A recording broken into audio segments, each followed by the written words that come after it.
Magandang gabi sa inyong lahat mga ka-horror. Welcome back sa Pinoy Horror Story. Kung bago ka pa lang dito, huwag kalimutang i-click ang subscribe button at ang bell icon para laging kang updated sa ating mga nakakasindak na kwento. Ngayong gabi, dadalhin ko kayo sa Davao City, sa isang gusaling kilala bilang Durian Hotel. Maraming sabi-sabi, maraming kwento, pero ang barkada ni na Mark, Sarah at Leo ang nakaranas ng tunay na lagim.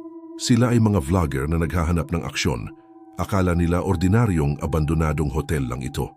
Pero pagsapit ng hating gabi, ang katahimikan ng hotel ay napalitan ng mga kalasgas. Sinasabing ang pundasyon nito ay hindi lang semento at bakal, kundi mga lihim ng nakaraan. Pagpasok nila sa elevator, doon nagsimula ang lahat. Kahit walang kuryente, bumukas ang pinto. Dinala sila nito sa floor na hindi dapat umiiral. Doon nila nakita ang mga aninong parang sumusunod sa bawat hakbang nila. Ang lamig na nanuot sa kanilang buto ay hindi galing sa aircon, kundi mula sa isang presensyang hindi na dapat naroon. Nakaligtas man sila ng gabing iyon, hindi na muling naging normal ang kanilang buhay. Bawat sulok ng dilim, bawat kalabog sa bahay, tila ba may sumunod sa kanila pauwi. Ang Durian Hotel ay hindi lang basta gusali.